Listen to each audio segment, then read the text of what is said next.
wabarakatuh. Bertemu lagi dengan saya Nurmaida Akila. Saya akan mempresentasikan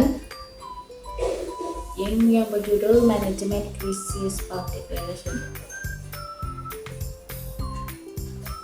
Yang pertama adalah perencanaan public relation, di mana sebuah program public relation yang sukses didukung oleh perencanaan public relation atau public relation plan yang matang. Perencanaan PR atau PR plan adalah serangkaian strategi taktik untuk membuat program, mengkomunikasikan program atau kegiatan tersebut pada khalayak. John Maestro mendefinisikan kegiatan PR sebagai sebuah perencanaan cara berkomunikasi secara persuasif yang didesain untuk mempengaruhi publik yang signifikan. Hubungan perencanaan dengan manajemen. Menurut Danny Greenswald dari Public Relations News, yakni fungsi manajemen melakukan evaluasi terhadap sikap publik, mengidentifikasi kebijakan dan prosedur sebuah perusahaan terhadap publiknya. Plan harus didahului dengan riset atau penelitian pendahuluan.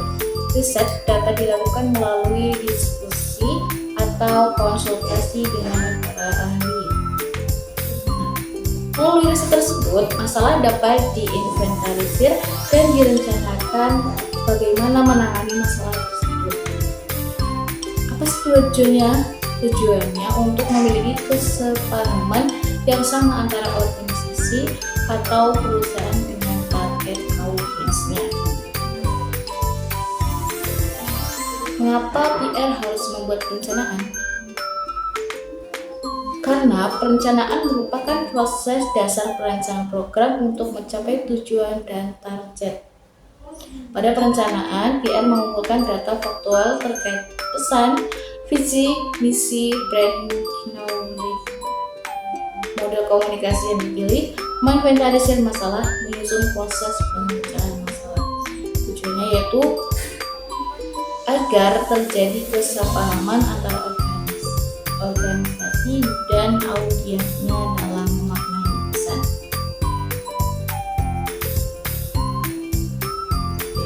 Perencanaan sangat penting dalam menjalankan program organisasi. Menurut Rasedi Ruslan dalam bukunya Kampanye Public Relation, praktisi PR harus membuat perencanaan program berupa action plan, karena action plan bersifat proaktif, reaktif, defensif, preventif, protektif, dan profitable.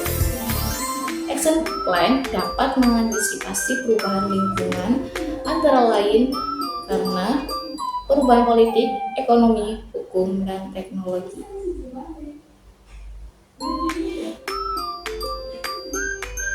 George L. Malloy dalam bukunya Management by Objective and Result for Business and Industry, seperti dikutip Morrison, menjelaskan betapa krusialnya sebuah perencanaan dalam menjalankan kegiatan PR. Hal-hal berikut ini yang harus dilakukan PR dalam membuat perencanaan. Yang pertama, menetapkan visi dan misi. Yang kedua, menentukan wilayah sasaran dan target yang ingin dicapai. Yang ketiga, mengidentifikasi dan menentukan indikator efektivitas dari program yang akan dilakukan. Yang keempat, memilih dan menentukan sasaran yang ingin dicapai. 5. Mempersiapkan rencana tindakan untuk melaksanakan program. Rencana tindakan itu berupa langkah-langkah yang ditetapkan berdasarkan kebutuhan dan waktu yang telah ditetapkan, yaitu pertama, programming, yaitu menentukan urutan waktu yang ingin dicapai. Yang kedua, penjadwalan, yaitu menentukan waktu yang dibutuhkan untuk melaksanakan program. Yang ketiga, anggaran, menentukan sumber daya yang dibutuhkan. Yang keempat, pertanggungjawaban, menetapkan siapa yang akan mengawasi pemenuhan tujuan. Yang kelima, menguji dan merevisi rencana sementara atau tentative plan sebelum rencana itu dilaksanakan. Yang keenam, membangun pengawasan yang memastikan tujuan akan tercapai. Yang ketujuh, komunikasi,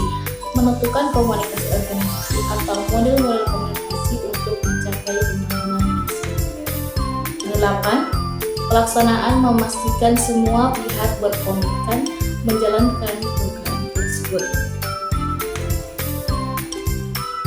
Dan yang kedua yaitu pengelolaan target IR. Untuk mencapai tujuan dan target yang diharapkan, para praktisi mengenal metode 6 langkah dalam perencanaan. Apa saja sih langkah-langkah? Yang pertama adalah pengenalan situasi, yang kedua penetapan tujuan, yang ketiga definisi layak, yang keempat memilih media dan teknik PR, yang kelima perencanaan anggaran, yang keenam pengukuran hasil. Gottlieb Centerblom meringkas perencanaan tersebut dalam 4 langkah, yaitu pertama menentukan masalah, yang kedua menyusun perencanaan dan program, yang ketiga melakukan tindakan dan berkomunikasi, yang keempat evaluasi program untuk mencakup penilaian.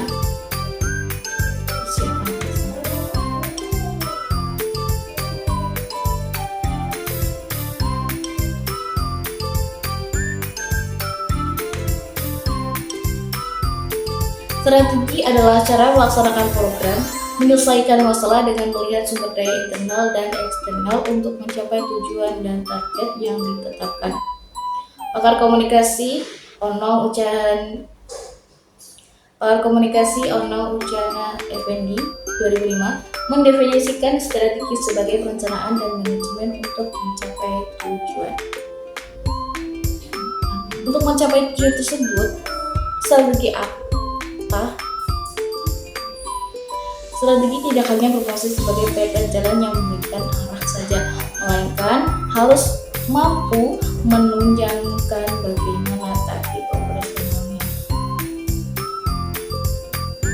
Mulai perencanaan yang baik, maka sebuah kegiatan atau program dapat dinyatakan efektif. Untuk mengukur efektivitas, Espesiagian dalam bukunya Manajemen Modern dalam Suryani 2016 sebagai berikut. Yang pertama, kejelasan tujuan yang hendak dicapai agar karyawan dalam pelaksanaan tugasnya mencapai sasaran dan tujuan. Yang kedua, kejelasan strategi pencapaian tujuan. Yang ketiga, proses analisa dan perumusan kebijaksanaan yang berkaitan dengan tujuan yang ingin dicapai. Yang keempat, perencanaan yang matang. Yang kelima, penyusunan program yang tepat. Yang keenam, kemampuan kerja secara produktif. Yang ketujuh, pelaksanaannya efektif. Yang kedelapan, sistem pengawasan dan pengendalian. Efektivitas program dapat diukur dengan variabel sebagai berikut. Pertama, ketetapan sasaran program. Yang kedua, sosialisasi program. Yang ketiga, pelaksanaan program. Yang keempat, pencapaian tujuan program. Yang kelima, pemantauan program. Dengan demikian dapat disimpulkan bahwa perencanaan yang baik dapat menghasilkan program yang terarah sesuai dengan tujuan dan target yang telah ditetapkan dalam perencanaan. Itulah indikator keberhasilan dalam pelaksanaan program. Yang pertama, kegiatan PR dapat berjalan lancar. Yang kedua, memiliki kesempatan media exposure lebih luas.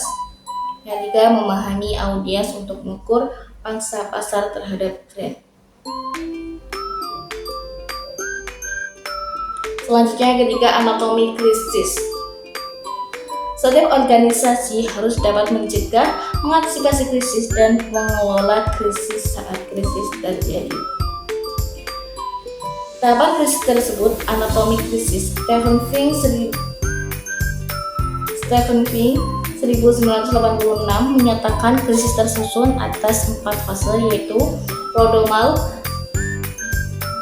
akut, kronik, resolusi. Prodromal, di mana tahap ini adalah fase di mana gejala atau tanda-tanda krisis mulai muncul. Yang kedua, akut. Pada tahap ini telah terjadi kerusakan, yang kedua itu akut, di mana tahap itu terjadinya kerusakan. Yang ketiga, kronik. Fase ini adalah fase transisi atau clean up state. di mana pada posisi ini organisasi harus dapat mengelola dan menangani krisis agar tidak berkelanjutan dan dapat mengakhiri krisis. Yang keempat, resolusi, di mana pada tahap ini mulai terlihat ada upaya penyelesaian krisis sehingga dengan akibatnya mulai meredah. Organisasi harus mengenali faktor-faktor penyebab krisis. Philip Leslie 1993 merinci 5 penyebab krisis. Yang pertama, bencana seperti kebakaran, gempa bumi yang dapat berpengaruh terhadap publik. Yang kedua, kondisi darurat yang datang secara tiba-tiba, contoh sabotase produk atau isu produk mengandung racun. Yang ketiga, penanaman bom dapat menimbulkan kepanikan dan kerusakan. Yang keempat, rumor negatif tentang perusahaan atau produk. Yang kelima, adanya letupan boikot dari berbagai aktivitas lembaga swadaya masyarakat. Seperti contoh, gerakan boikot dilancarkan oleh organisasi boikot divestasi dan sanksi yang mengajak warga dunia untuk memboikot produk.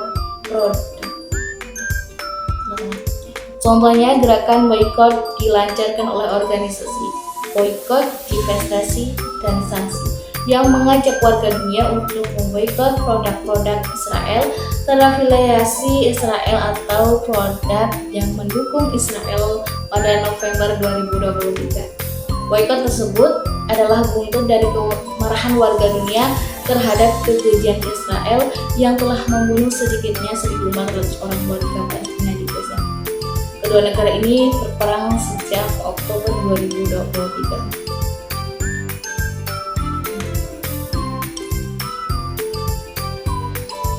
Nama-nama brand yang diboikot disebarkan di media massa dan media sosial. Brand tersebut adalah Coca-Cola, Nestle, Pizza Hut, Danone, hingga McDonald's. Ini adalah contoh krisis yang datang dari eksternal. Meski demikian, perusahaan wajib mengklarifikasinya agar isu tersebut tidak membuat krisis di perusahaan.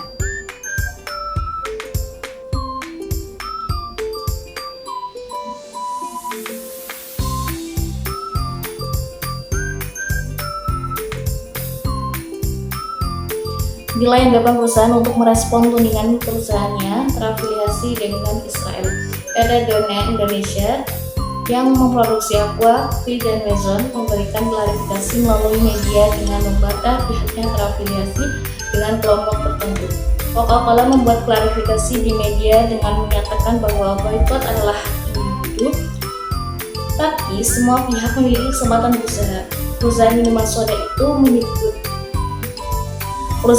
itu menyebutkan bahwa produk-produknya diproduksi di Indonesia dengan menggunakan produk lokal Indonesia. Demikian juga McDonald's dan Pizza Hut. Keduanya menghormati aspirasi yang muncul dari warga dunia.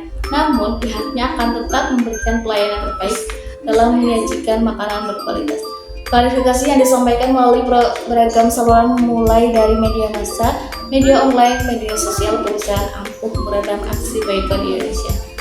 Tidak banyak warga di Indonesia yang terpengaruh oleh aksi boikot tersebut. Saat ini terlihat bahwa aksi boikot tidak membuat perusahaan tersebut mengalami krisis. Mungkin cukup presentasi dari saya. Jika ada kata-kata yang salah, mohon maaf. Assalamualaikum warahmatullahi wabarakatuh.